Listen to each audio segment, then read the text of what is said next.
Well, thank you very much, and thanks to the organizers, as usual. So this is about some work with Eric Carlin, who is over there in red. And, and the motivation for this work, oddly enough, is not exactly quantum information theory, although it turned out that way. The motivation was to try to understand something about two-body density matrices, which are important for the quantum many-body problem. So that was our original motivation. But it turned out just to be a fun topic, and that's, one should take it in that spirit. It's a little bit crazy, but as you'll see. So now, well, all right, this is not exactly the topic of the conference, but it's close enough. Bosons are sometimes thought to be more complicated than fermions because they can condense. Now, that's a sort of personal point of view. When I started out in physics, bosons were considered very strange. Now, I don't know which is more strange, fermions or bosons. With topological insulators and things, fermions become strange. But the original strangeness of bosons was connected with their ability to condense. But condensed bosons that are in a product or coherent state, that's what condensation means, of the following form. Psi of the n variables is simply a simple product, is not entangled in any sense that the word entanglement is used in information theory. Or it's simply not entangled. It's, of course, condensed.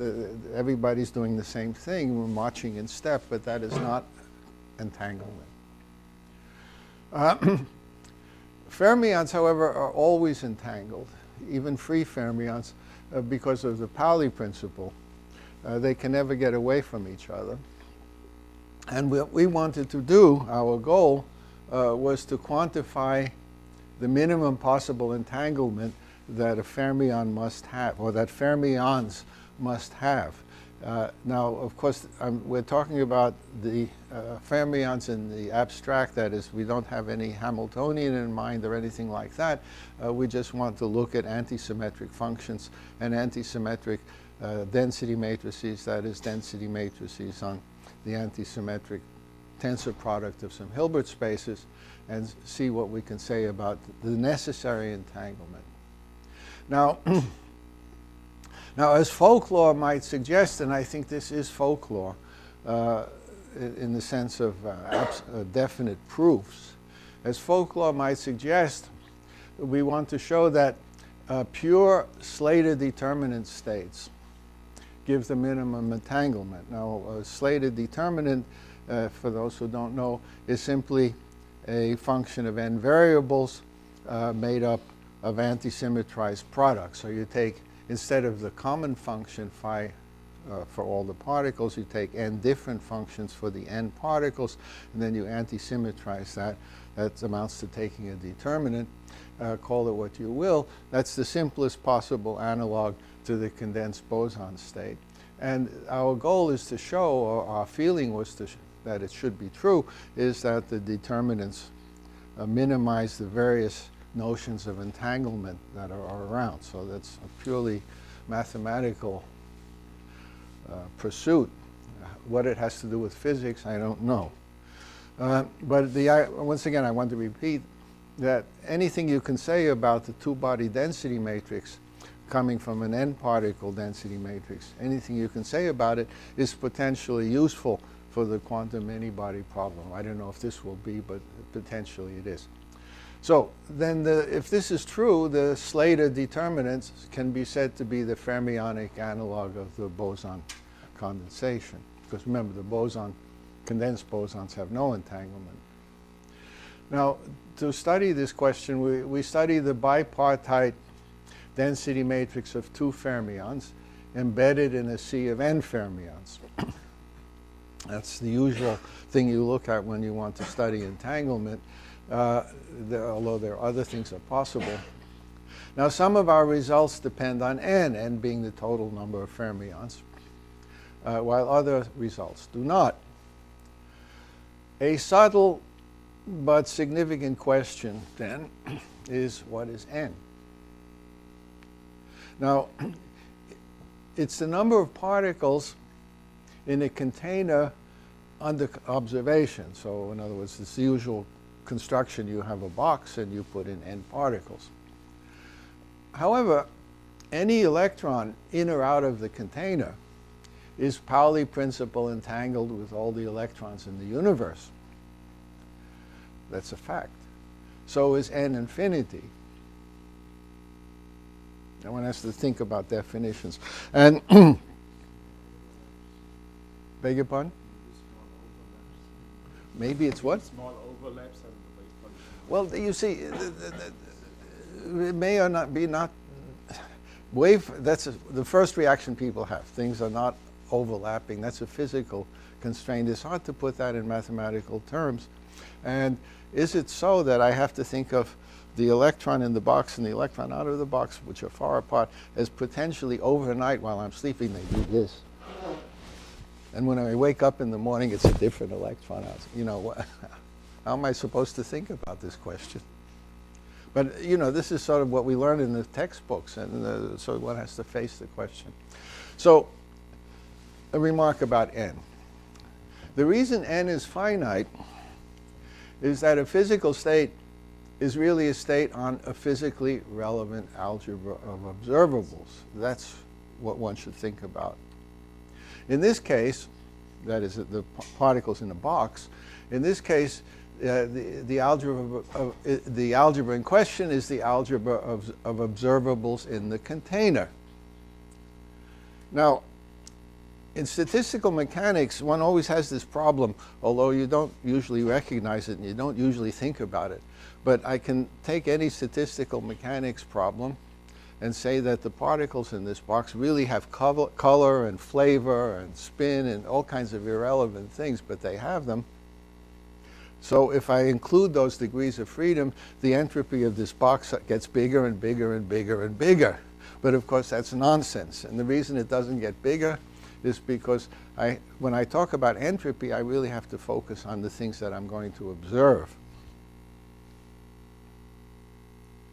Now, that's not usually stated in such strong language, but in this particular case, one has to say it. Already a question. Good. Yeah. Things that you don't observe can still have an observable consequence. For example, if you have color, you may have parafermionic statistics rather than just ordinary statistics. But that will show up in the algebra of observables. Yes. So I'm taking the point of view that I have a container and my algebra consists of only things that I can observe in the box. That's the premise. Okay, so let me go on. So this is a point that one should always keep in mind, that, and it's related to the question of coarse graining. Because coarse graining, which of course is important in understanding entropy, especially in classical statistical mechanics, coarse graining really is saying that you're going to restrict your observables to things with Fourier cutoffs of a certain length. All right. So now a reminder about entanglement. Now many people here know the jargon and probably some don't, so let me go through that. So I consider first a bipartite quantum system on the tensor product of two Hilbert spaces. Of course, there are n Hilbert spaces because there are n particles, but I want to look at two for the moment. And a density matrix rho 1, 2 on this tensor product is separable, or said to be separable, if it is a convex combination of tensor product states. So I look at, it must be expressible in the following form. There are some constants lambda j that add up, that are positive and add up to 1. And they multiply a simple density matrix that is a density matrix that's a simple tensor product. These two guys don't have anything to do with each other necessarily. H1 and H2 can be quite different.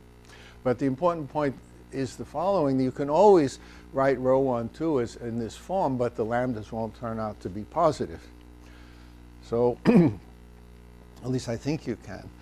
So to be separable means that you can do this with positive lambdas. And if this is not true, if you cannot write it this way, then you say it's entangled. And the question is, how do you measure the amount of entanglement? How do you measure the extent to which you cannot do this? Now, the fundamental example of an entangled state is the E bit, which is a simple, it's a pure state, it's a product, simple rank 1 product of two vectors. These vectors are in C2 cross C2. And this state, rho 1, 2, is the Bell state. So I take the tensor product. I take the vector is 0, 0, that is both particles down, plus 1, 1. The sign here is not important. Often one writes this with a minus sign, and then you say that they're in a singlet, or I don't know, whatever you say. But the sign is not important. What is important is that you don't have any cross terms. So the E bit is the basic currency of the realm in quantum information theory. And given a bipartite state, one can ask, how many E bits does it take to construct the state? Or how many E bits can one extract from the state? These are the things that you want to communicate. And these questions can be partially answered by certain entropically based entanglement measures, which will be the subject of the talk. Now, this last sentence is important. You want to have rho 1, 2 prime everywhere, or rho 1, 2? You start to... No, sorry. Yeah. No, this is not a prime. Sorry. That's a quotation mark. Oh. It starts here and it ends there. I see. Okay. That's the question. What about the next one? About the quotation How many, mark? E bits can one... Okay. All right. Okay. All right. Okay. So now, what is written here is important in the following sense. Namely, it's a topic that I'm going to avoid. Namely, the real question for quantum information is how many E bits, for example, does it take to construct a given state? And this is defined in an operational way that I will not go into. What comes out of these definitions, which I do not go into, is that they can be measured to a certain extent by looking at the entropy of rho 1, 2. So I'm going to focus on the question of the entropies of rho 1, 2 and various definitions involving the entropy. But the real sort of physics or information theoretic content is in another chapter of the book, which I will not go into. Okay. So this is the first of our theorems. We have several, but now we start with subadditivity of entropy. So if I take, so once again, to focus this thing, I'm thinking in the back of my head that I have n fermions, but I'm looking at 2 of them, if you want to know what I'm talking about. And I'm trying to define the entanglement by looking at 2 and as to what extent those 2 have entropic relations with each other. Now, the first kind of entropy relation is S1 plus S2 minus S12 is positive. That's the subadditivity of entropy. S12 is less than the sum of the individual. Now, S1 is what you get by taking rho 1, 2 and taking the partial trace over 2. And similarly for S2. But since I'm interested in fermions, S1 equals S2 necessarily. And S12 is symmetric in the 2 indices or whatever. And so this can be 0 if and only if this rho 1, 2 is itself a simple tensor product. But for fermions, rho 1, 2, if I look at 2 fermions, cannot be in a simple tensor product. There has to be some antisymmetry in there. So the question is, how small can I make this? And this could be 0 for bosons. If I have a simple condensed state, this will be 0, but for fermions it will not be 0, and how small can it be? And so this difference, by the way, is called the mutual information, and it's bounded from below by this quantity. That's our theorem. We have to know what rho 1 is, of course, to evaluate this, but the theorem is here. And there is equality, that is, this equals that, if and only if the n-particle state that from which all this came is a pure Slater determinant. So that's the first justification, if you like, that Slaters minimize something. Okay, so here it is. This is for rho 1 equals rho 2. Yeah, rho 1 always equals rho 2. Sorry, not the... Sorry. Rho 1 is what you get by taking the partial trace of rho 1, 2. And of course, if you do it the other way, you get the same thing because they're fermions. And it's okay. And so the state, the n-particle state, has to be a pure Slater and not a convex combination of Slaters. That won't. There are other theorems that work for convex combinations of Slaters. This is not one of them. Okay. Now, for n fermions, it's an old theorem that goes back, I don't know, to Coleman, that the individual rho 1, one-body density matrices have eigenvalues bounded by 1 over n. That's the largest eigenvalue can be 1 over n. And equality occurs only for an n-particle Slater. That is, this is equal to 1 over n. And for Slater, S1 equals S2. All the eigenvalues are 1 over n, and so the entropy is log n. And S12, you can figure out, is logarithm of n choose 2. That saturates this bound. These numbers plus this fact saturate this bound. Yes, yes. There's a bit about notation. In many-body theory, the rho 1 is normalized so its trace is n, and rho 1, 2 is normalized so that its trace is n choose 2. That's not the normalization one uses here. One divides. So I'm glad you pointed that out. So the normalization is of rho 1 and rho 2, and rho 1, 2 is n. 1, sorry. That's right. Exactly right. And that 1 over n is the, so you get an n minus 1, if you like, relative, or 1 minus 1 over n. That's the logarithm of n. That's why it's in there, exactly. That's n times n minus 1. That's exactly. Okay. Good. Okay. Now, to prove that, there are several proofs of that, but I'm going to give you a little bit of a roundabout proof, which is interesting in itself because it has a quantitative version of the subadditivity, which, remember back here, this was a quantitative version of subadditivity. I want to give a general quantitative version. So the theorem is that the mutual information is bounded from below by minus 2 times the logarithm of 1 minus the trace of this stuff, which is bigger than the trace of this. So here, if rho 1, 2 is a simple product, and this is 0, and then, so then you get an identity, this equals 0.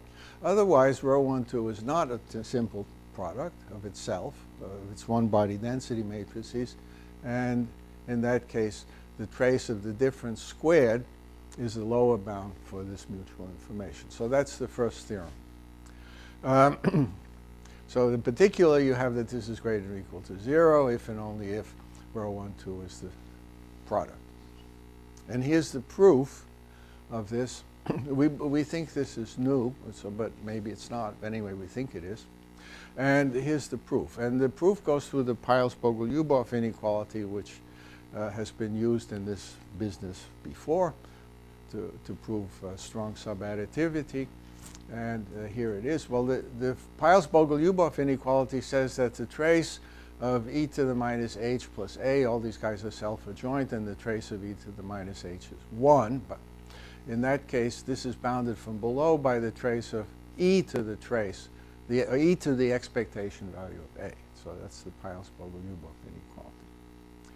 And now let's apply this with h equals minus the log of rho 1, 2, because e to the minus h has a trace 1, as it's supposed to. And let's a be this difference, the difference of the sum of the one body minus the two body. Then with, if we choose delta to just define delta to be this number with a half, we want to show that get a bound on delta. That's what we want to do. So by the Piles-Bogoliubov inequality, whoops, seems to have, oh, there it is. By the Piles-Bogoliubov inequality and the Golden-Thompson inequality, which you remember says that the trace of e to the a, e to the b, is bigger than or equal to the trace of e to the a plus b, then you have the sequence of inequalities. E to the delta by Piles-Bogoliubov is bigger than e to this trace of rho 1, 2 times this logarithm. Then you put this up in the exponent. Here you have a minus a half. And from this, when you put this in the exponent, you'll have a plus 1. So altogether, you'll get a plus a half, which sits there. And here you have the original thing, 1/2 of log of the tensor product. And seems to falter. Yeah. So you just carry this out. You get finally the trace of rho 1, 2 to the 1/2 using Golden-Thompson times the tensor product of the two one-body rows. And there's a 1/2. So now if I use Schwarz's inequality, for example, then I get a rho 1, 2 times that. And that proves... Is the last thing inequality? Yeah, this is the same thing. This is, when you square this out, you square it, right? You get... The one above, so that's equal. Here? Yeah. This equals that, yeah. Yeah. E to the... It's e to this, which is rho 1, 2 to the 1/2, times e to that, which is this. So it's an equality. Yeah? Okay. All right, so we've proved the quantitative subadditivity. But now, where do the fermions come in? So this is completely general, and the two density matrices don't have to be related to each other in any way. But now we use antisymmetry. And remember that, go back here, that this guy is by definition antisymmetric if he's a fermionic two-body density matrix. So I'm allowed to put, for free, the projector, antisymmetric projector on both sides here, because this one's already antisymmetric. I'm allowed to do that. And so I get, when I use the Cauchy-Schwarz, then I get the trace of that, which is 1, and the trace of this, but with the antisymmetrized projectors on both sides. And now by introducing a spectral resolution for rho 1 and rho 2, which are they're the same, of course, and antisymmetrizing and fiddling around, one gets the theorem. Namely, what was the theorem? The theorem was, just to remind you, that, that this theorem over here, this is the theorem that comes out if you, but the basic fact, the basic idea was to bring down these projectors. Okay. All right, so Theorem 2. I introduce one definition of entanglement. Now everybody knows that if you have a pure state density matrix, that means you just have a vector. The way you define entanglement is you take the partial trace over one of the particles or one of the variables, and what's left now has some entropy. It's not a pure state anymore, and you look at the entropy of that. But now if you have a density matrix that's not a pure state, what's the analog of that? And the analog of that is the entanglement of formation. So presumably this number, which comes out here, is how much you have to pay, how many E bits you have to pay to generate the density matrix rho 1, 2 that you're given. That's why it's called entanglement of formation. And what you do, looks a little complicated, but it isn't. You first take the density matrix and you write it as a convex combination of other density matrices. And of course, by concavity, you want these to be pure states, that is to say, to have rank 1. And then you take the partial trace, as usual, of these guys. That's the normal thing. And then you look at the entropy of that. And you add them up with the same coefficients that you had before. These are positive numbers now. So you try to split this rho 1, 2 into as many, slice the salami as thinly as you can, break it up into as many pieces as you can, compute the individual entropies and add them up. And that number, that infimum, is the entanglement of formation. And the theorem is that it's bigger than or equal to log 2 for fermions. For bosons, it would be 0 if I had in a condensed state. So that's the next theorem. And this is a natural logarithm. In the usual information theory context, one uses logarithm to the base 2. So in that language, this would just simply be 1. Okay. And here again, here's where Slater comes in. You get equality if and only if rho 1, 2 is a convex combination of pure state Slater determinants. And when that is the case, one says that the state is fermionic separable. And so once again, let me repeat. A separable state is one where you can break it up into products, sums of products. For fermions, you cannot do that completely.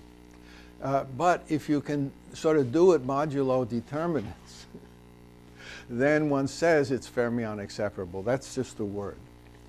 But the entanglement of formation can be, or the antisymmetric entanglement of formation can be now defined in the following way. You take the entanglement of formation, whatever it happens to be for your favorite density matrix, and then you subtract log 2, which is the minimum. That's our theorem. And that difference is a faithful measure of entanglement. Faithful means that it's 0 if and only if you have a convex combination of Slaters, i.e., if the state is fermionic separable. Okay. So, proof of theorem 2, we call that the entanglement of formation is the infimum of this one-body entropy after you've broken the thing up. And to show that it's bigger than log 2, it suffices to prove that S of rho 1 is bigger than or equal to S2 log 2. And because S1, 2, for these guys, these are pure states, S1, 2 will be 0. So, and use the, okay. So, now, a pure state Slater has the entropy bigger than or equal to log 2. We know that. And so does any convex combination of Slaters. So Slaters would minimize if we can prove this, that the entropy of the one-body density matrix is bigger than log 2. Now, using this subadditivity theorem, which I mentioned before, and that in general, S of rho 1, 2 is 0, but in this case it won't be. It will be 0. And S of rho 1 equals S of rho 2. We have this, it's a funny way to write the inequality, but it says S of rho 1, and putting this on the other side, is bigger than 1/2 of this thing, but I prefer to write it in this funny way. And if I do that and use Jensen, which says that e to the minus the entropy is bigger than the trace of rho squared, that's just Jensen's inequality. And if I let x be the trace of rho 1 squared, which is so far unknown, then we find that the twice the entropy is bigger than minus log x plus just repeating what's up here. And then we minimize this with respect to x, and we find we get 2. S of rho 1 is bigger than or equal to log 2. So what have I proved? Just to remind you that the entropy, entanglement of formation for fermions, looking at 2 of them, is at least log 2. Okay, so, and again, this says that Slater's minimize. What is Theorem 3? Well, so consider the entropy of the two-particle density matrix of an n-particle fermion state in this box. For Slater, we easily find that rho 1, 2 has n choose 2 eigenvalues, and these eigenvalues are 1 divided by n choose 2, and therefore S of S12 is the logarithm of n choose 2, which looks like 2 log n for large n, and then there's this minus log 2. Now, that's the leading two terms for large n. Now, we believe that a Slater minimizes S12. We don't know how to prove that. It sounds simple, but we don't know how to prove it. And but what we can do is that asymptotically it's right. So the minimum, the claim is that the two-particle reduced density matrix of any n-particle fermionic state satisfies this entropy. S of rho 1, 2 is bigger than 2 log n plus order 1. This was what we can prove. Remember, for the Slater, you would get 2 log n minus log 2. This is what you would get, which is of this form. So to leading order, Slater's minimized. We can prove that. We cannot find exactly what the entropy of the minimum entropy. We can evaluate it for Slaters, but we can and thereby show that Slaters are correct to leading order. Okay. So the entropy of a single fermion satisfies, we know, as we said before, that it's bigger than log n. And that's because of the well-known fact that the eigenvalue of the one-body density matrix for fermions, the largest eigenvalue is 1 over n, and for Slater you get n eigenvalues 1 over n, and so this occurs, this is equal if and only if you have a Slater. But now we're looking at the entropy of two fermions. Now, one has to wake up at this point, because the problem is not as simple as you think at first, because there are funny states which go back to Yang at least in the 50s that say that there are fermionic states where the two-body density matrix is anything but the two-body density matrix you would get from looking at Slaters. Very complicated. States where you have pairing, and I'll come back to that again. And they have huge, such states have a huge eigenvalue. They don't look like 1 over n or anything like that. They're close to 1. Or sorry, they look like 1 over n, but since it's two-body, that's huge. So there are these very funny states, which on the one-body level look simple, but on the two-body level look very funny. And it's those guys who are causing the problem. The n-dependence in the factor of 2 is, of course, important for the following reason, and here I'm repeating myself. Recall that while the eigenvalues of a fermionic rho 1 are characterized by eigenvalues less than 1 over n, which I said, there is no simple characterization of the eigenvalues of a fermionic rho 1, 2. People try to do this. This is the n-representability problem. There's not much is known. Well, lots of papers are known, but not much is known, if you see what I mean. Now, Yang showed that the upper bound is not, as you would think, the analog of this statement. It's rather 2 over n. Okay, I already said that. And now, reflect on the following possibilities. If you had many eigenvalues that were this big, and this is big, then the entropy would be something like log n, the leading order, not 2 log n. The 2 comes from the n squared, not from this 2. Forget this 2, that's unimportant. The 2 log n comes from n squared, and if you had n guys of this size, you would get a 1 log n, much lower entropy. But in fact, this Yang type state, as I'll mention at the end, has a huge entropy, It could even be infinite. And now our result says this cannot happen. There must be many, that is this state, this idea that you could have n eigenvalues of the size 1 over n just cannot happen, appealing as it may be. There must be many much smaller eigenvalues because, as we say, S12 is at least 2 log n. Now, what's going on is that you have this huge eigenvalue in this state, but you also have very many tiny eigenvalues. Now, what do tiny eigenvalues do? Well, they add up to some finite number, but there could be lots of them. And remember that rho log rho, or x log x, is a function that looks like that. It has an infinite slope. No? So if you have lots of tiny eigenvalues, really lots, you can build up a huge entropy, even though you have one. Physically, the most important thing is the big eigenvalue. But if you're talking about entropy, you get a huge amount of entropy from the tiny eigenvalues. And that's what happens. And that's kind of surprising, at least to me anyway. Okay, now there's another kind of entanglement, which is called the squashed entanglement, which is known to be less than the entanglement of formation, and it's defined in this way. You look at this sum, you invent a third, you're given rho 1, 2, and you invent a third Hilbert space, any space you like, unspecified, and you look for a 3-body density matrix whose reduction, that is the trace over 3, gives you the given rho 1, 2. And then you form this sum of the entropy of the one you've constructed minus that, and minus the entropy of the third state that you've thrown in, plus S13 plus S23.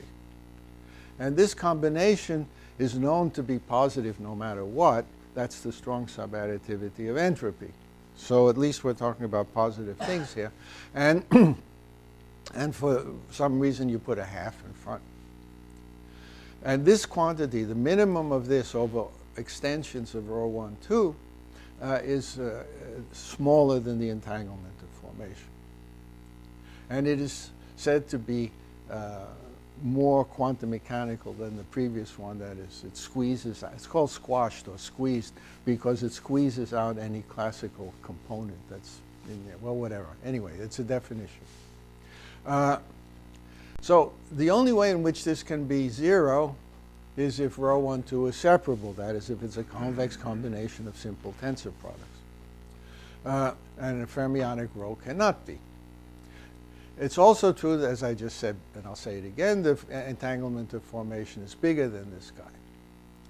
Now, we cannot find the minimum of this over all fermionic states. We'd like to be able to do that. But we do conjecture that the minimum occurs for Slaters. That is, when rho 1, 2 is a Slater. That's our conjecture. We don't know how to prove that. However, we don't even know how to find the squashed entanglement for a Slater. Isn't that stupid? I mean, you're given this Slater, this determinant, which there's no information in it at all. And you ask to compute its entropy, so you know all the eigenvalues and everything. But you ask, how can I extend it to a third Hilbert space, looking at the 2-body density matrix, which you know. How can I extend it to a 3-body density matrix, not fermionic now, just third Hilbert space, so as to make this as small as possible? And we don't know the answer to that, and nobody does. However, you can at least make a calculation. You can at least get an upper bound by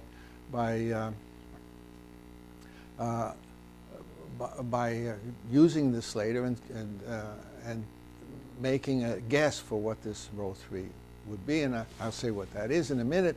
But if you make the guess, then you end up with these numbers which look like the logarithm of 1 over n, for logarithm of 1 over n, or minus log n if you like, for large n. And we think that this is the minimum. We think that it's the minimum extension of a Slater. Even that we don't know, but we believe it's true. And And here's how we do this. We first thought that the entanglement, that the two definitions of entanglement would be essentially the same, but we see they're not. The entanglement of formation is at least log 2, whereas this guy is much, much smaller. And so at least we know that the squashed entanglement for a Slater depends heavily on n, namely it looks like 2 over n. Now, how do we do this? Well, it's this funny, here's a funny construction. You take an n-particle Slater, and now you take, remember we're looking at this two-body density matrix, which we know for Slater. Now, we take an n-body Slater, n-particle Slater, which is pure, and then take rho 1, 2, 3 to be the n over 2 particle reduced density matrix of this Slater.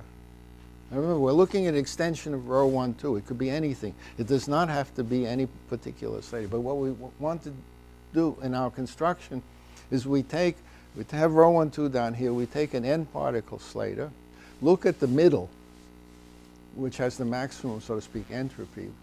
You look at the n over 2 reduced density matrix, and use that as the extension of the rho 1, 2, not the original one.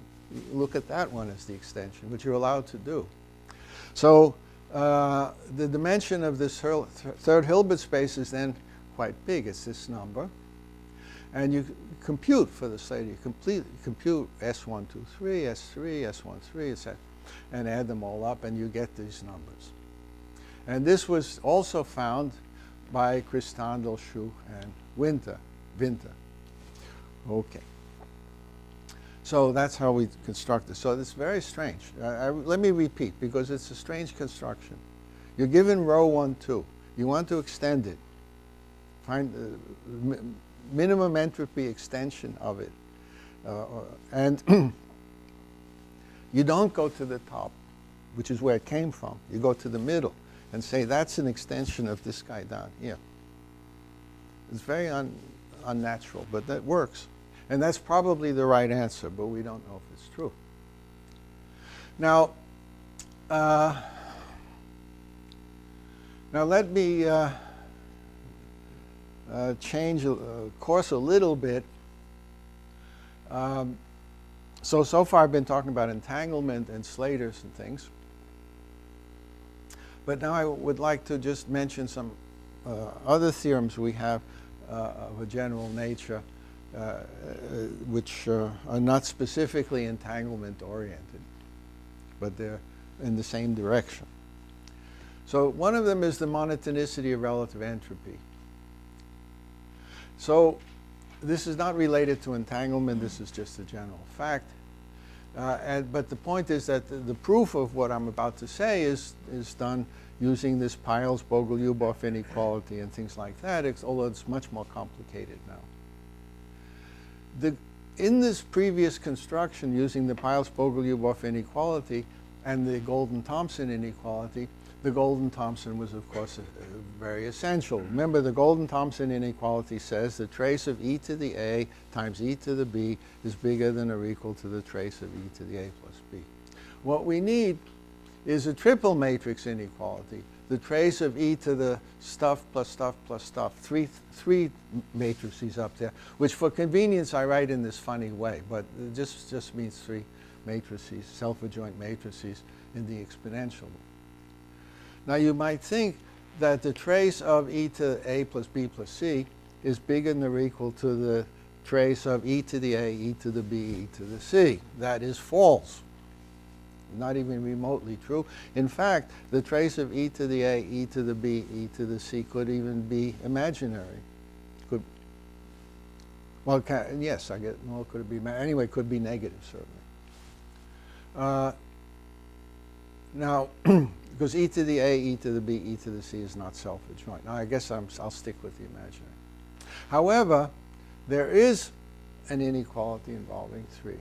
And this is an essential inequality which permeates lots of topics in this area, which is the following. you take the integral from 0 to infinity, the trace of the following thing. A, here's the, e to the log A is just A, e to the log B is just B. And now what happened to C? We would expect to have a 1 over C. Well, we don't exactly. We put the 1 over t plus c in here and the 1 over t plus c in there and integrate dt. Now, if b commuted with c, I could pull the b over to here and then do the t integration, and I would get 1 over c. But since b does not commute with c, I cannot pull it through. And notice that in this arrangement, everything is self-adjoint. Namely, 1 over t plus c times b times 1 over t plus c is self-adjoint and positive, this operator. Now we're multiplying it by a self-adjoint and positive operator, so this whole thing has a positive trace. So written this way, it makes sense. And it's even true. Okay. So now what I want to look at is the monotonicity of the relative entropy. So here's the relative entropy of two density matrices, now in general. Rho log rho, not minus rho log rho, but rho log rho, minus rho log sigma. That's the relative entropy. It goes back to Umegaki. And of course, in it's well known in classical probability theory, but this particular extension to quantum is, I guess, due to Umegaki. So now, this quantity is monotonic. That is to say, if you trace over, if these density matrices here, these positive operators with trace 1, if you reduce them by taking partial traces, suppose these operators on some tensor product of several Hilbert spaces, I take the trace over one of those Hilbert spaces and get another operator, then the relative entropy goes down. So express it this way. If I look at rho 1 and sigma 1, those are the starting guys, and I have an extension to a tensor product of two Hilbert spaces for both of them. So in other words, these guys, rho 1 is the reduction of rho 1, 2, sigma 1 is the reduction of sigma 1, 2, then this difference is positive. And the lower bound is this object here. This is so up to now, this is known to be positive. What's new is that here's an actual explicit bound for the quantity. Now, earlier, Ruskay showed that this is equal to that. You get a 0 if the following is true, that rho 1, 2 minus the log of sigma 1, 2 sorry, there should be a log here. Oh, sorry, mistake. Sorry. Logarithm. The logarithm of rho 1, 2 minus the logarithm of sigma 1, 2 is equal to the logarithm of rho 1 minus the logarithm. In other words, it's that this difference is a simple tensor product. What is new, and you can read this fact off of here. That is, in order to get equality, make this 0, this guy has to be equal to that guy, and that's exactly what's written here. There is another characterization of this equality due to Petz, but it looks quite different. But of course, an equality has to be equality. Anyway, so this is the new result. And to get it, you have to use this thing. Okay. Now, let me wind up a little bit by going back to this Yang state that I mentioned earlier, the pairing state. Now, the state that Yang invented, this is a very important paper, by the way. People keep reinventing stuff from this paper, which goes back to 50s, right? You know, in Reviews of Modern Physics on, I forgot what the title was, but yes, that's right. And relation to superconductivity and superfluidity. Thank you. Okay. Well, so Yang asked the question, well, first of all, he proved we proved Coleman's theorem that the largest eigenvalue for the one-body density matrix could be at most 1 over n. But he now asks what's the analogous statement for the two-body density matrix. How big could this largest eigenvalue be? And he constructed the state with the largest eigenvalue, which is pretty good. And this construction is done in the following way. It's this pairing state, and of course that goes into BCS theory, obviously.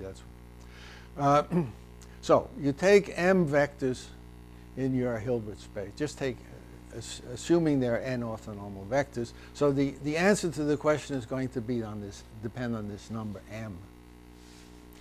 And for convenience, I let little m be m over 2 because that's what keeps appearing in the analysis, and little n is big N over 2. So we have n particles and m vectors. Okay? And now I consider pairs of vectors. I take two at a time in the order in which they're presented to me. So U1 and U2 is one pair, U3 and U4 is another pair, U5 and U6 is another pair, and so on. Okay, so I got these, they're paired. And now, using these pairs, I'm assuming, by the way, that n is even now. Using these pairs, I always take them in pairs. I don't split pairs. So I use these, I have a whole bunch of pairs lying on the table, but I want to make a slated determinant. So I take n over 2, that is little n of these pairs from the table, and make a slater out of them. Okay? So in many ways I can do this. And then I take the sum of all these slaters, all these determinants. So that's now a vector in this n-particle antisymmetric tensor product with many terms in it, of course, depending on how big capital M is. Because if the Hilbert space in question is not infinite dimensional, then little m has to be finite. And of course, little m has to be, big M has to be bigger than big N, or I won't be able to make a slater at all. But if big M is infinite, which it would be, for example, an L2 of R, then there'll be lots of terms in here. In fact, I'll have to write it as an integral. So it turns out, that if you look at this density matrix, which is the projector onto this, the sum of these determinants, it's not the sum of the projectors, it's the projector onto the sum. And you look at the largest eigenvalue, it comes out to be this. Funny looking expression. Okay. And the entropy can be computed. We got this rho 1, 2. And we've got all the eigenvalues. And we can compute the entropy. And it turns out to be, you can write it down. It's rather complicated, but you can write it down. And the leading order in M is the dimension of the Hilbert space, if you like, of the single particle Hilbert space. It's 2 log M. This is for the case when M, the number of available states, is much bigger than the number of particles, and in turn much bigger than 1.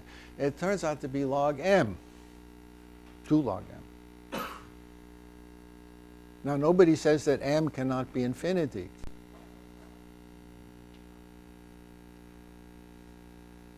So that's a huge entropy. Okay. And the reason is this is a huge eigenvalue, which I just, this eigenvalue for large values, little m, is 1 over, the eigenvalue is 1 over little n. 2 times little n is big N. So the largest eigenvalue is 1 over n. As for the one-body density matrix, 1 over n. And remember, 1 over n is large for the two-body density matrix. So that's but it's got so many tiny, tiny eigenvalues that the entropy is huge.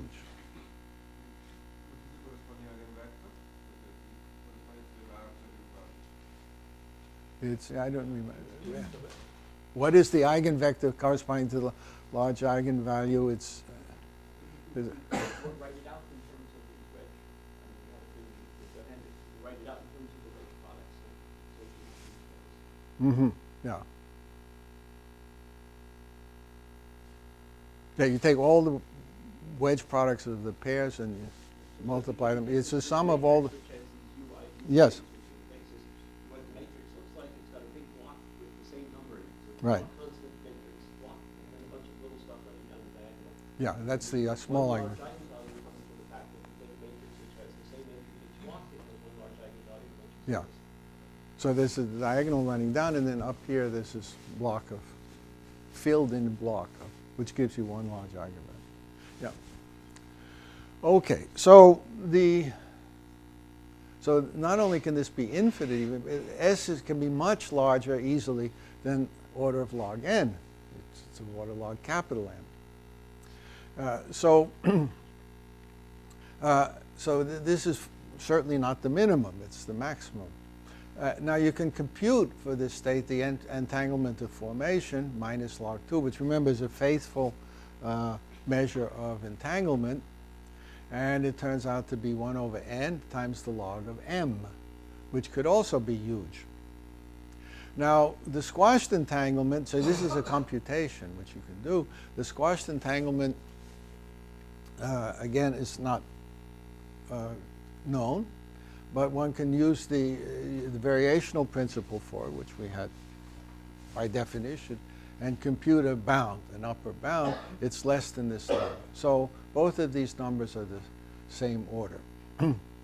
So what is the moral of the story? The moral of the story, of this part of the story anyway, is that we have here a fermionic state with a two-body eigenvalue close to 1 over n, which is huge. And if it had many eigenvalues close to this order, we might expect it to have a low entropy and entanglement. Instead, it has only one eigenvalue of this kind and many tiny eigenvalues of the order of 1 over m squared.